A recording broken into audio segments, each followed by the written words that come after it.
நாள் எஸ்ஐ ரிசல்ட்டுக்காக எல்லோரும் வெயிட் பண்ணிருப்பீங்க. ஆல்ரெடி நம்ம சொல்லியிருந்தோம் March 7 ஆர் March 2nd வீக்கில் வந்து நமக்கு ரிசல்ட் வர்றதுக்கான வாய்ப்புகள் இருக்குது. ஏன்னா வந்து கோர்ட்டில் வந்து 10 days வந்து நீங்கள் ரிசல்ட்டை வந்து அனௌன்ஸ் பண்ணக்கூடாது அப்படின்ட்டு சொல்லியிருந்தாங்க லாஸ்ட்டு 27 அன்னைக்கு 26 அன்னைக்கு. அப்போது நமக்கு 10 daysனால் March 7 ஆர் ஆஃப்டர் March 7க்கு அப்புறம் நமக்கு வந்து ரிசல்ட் வர்றதுக்கான வாய்ப்பு இருக்குது.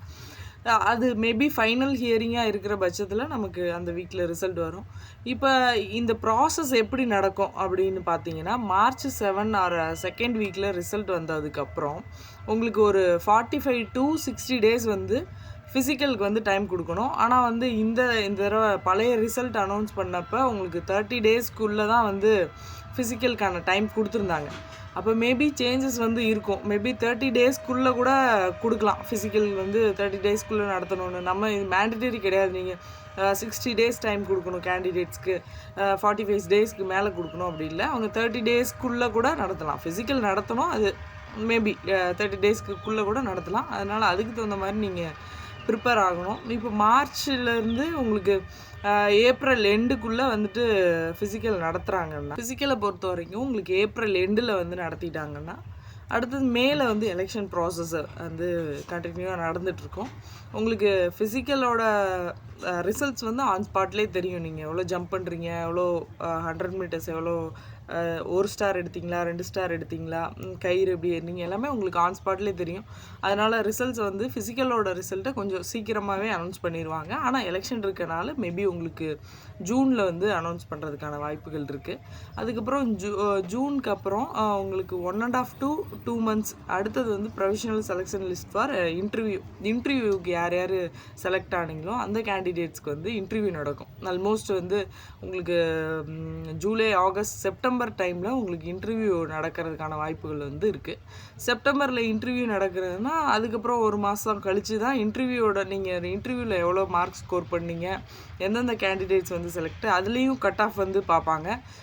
அதில் எப்படி வரும்னா provisional selection list for medical டெஸ்ட்டுக்கு எந்தெந்த கேண்டிடேட்ஸ் வந்து எலிஜிபிள் அப்படின்னு வரும். அப்போ இன்டர்வியூவில் நீங்கள் சம்திங் மிஸ்டேக் பண்ணியிருந்தீங்கன்னா அதில் உங்களோட அதில் நீங்கள் வந்து டெலிட் ஆகிறதுக்கும் அந்த ப்ரொவிஷனல் லிஸ்ட்லேருந்து எலிமினேட் ஆகிறதுக்கும் வாய்ப்பு இருக்குது. அதனால் அடுத்தது இன்டர்வியூ வந்து நல்லா பண்ணணும். அடுத்தது இப்போ provisional selection list for medical test அப்படின்னு வரும். மெடிக்கலுக்கு என்னென்ன ஃபுல் பாடி செக் இருக்கும். மெடிக்கலும் அக்டோபர் டைமில் முடித்ததுக்கப்புறம் நவம்பரில் வந்து மெடிக்கலுக்கான ரிசல்ட்ஸ் வரும். ஆல்மோஸ்ட் இந்த ப்ராசஸ் எல்லாம் முடிக்கிற டைமில் ஃபைனல் லிஸ்ட் வந்து ரெடியாக இருக்க டைமில் தான் நெக்ஸ்ட்டு நவம்பரில் புது நோட்டிஃபிகேஷன்ஸ் வந்து வருது. அதாவது ஜாயிண்ட் ரெக்ரூட்மெண்ட், அதில் வந்து எஸ்ஐ அண்ட் டெக்னிக்கல் எஸ்ஐ முன்னாடியே கேட்குறாங்க. ஜாயிண்ட் ரெக்ரூட்மெண்ட் வருது. SI, AR and law and order, battalion இதெல்லாம் எஸ்ஐஸ் எடுக்கிறாங்க. இப்போ அதுக்கு தகுந்த மாதிரி நவம்பருக்குள்ளே இந்த ப்ராசஸ்லாம் முடித்தா நெக்ஸ்ட்டு வந்து நோட்டிஃபிகேஷன்ஸ் வந்து வரும். மேக்ஸிமம் இது வந்து நான் ரொம்ப ஃபாஸ்ட்டாக எல்லாமே கரெக்டாக நடந்துச்சுன்னா இந்த ப்ராசஸ் வந்து முடியும். அதர்வைஸ் இதில் கோர்ட்டில் வந்து ஆர்டர்ஸை சேஞ்ச் ஆகலாம், ஜட்ஜ்மெண்ட்ஸ் சேஞ்ச் ஆகலாம், இல்லை இதில் எலெக்ஷன்ஸ் வரனால நிறைய சேஞ்சஸ் நடக்கலாம். இது கரெக்டாக போச்சுன்னா இது நவம்பருக்குள்ளே நெக்ஸ்ட் நோட்டிஃபிகேஷன் வர்றதுக்கு முன்னாடி இது வந்து இப்படி முடிக்கிறதுக்கு கரெக்டாக இருக்கும். இந்த மாதிரி ப்ரீவியஸ் எக்ஸாமில் இந்த மாதிரி டைம் ஷெட்யூல் தான் அவங்க ஃபாலோ பண்ணியிருக்காங்க. அதனால் நீங்கள் உங்கள் ஸ்டடீஸில் ஃபோக்கஸ் பண்ணுங்கள். All the best. Thank you all.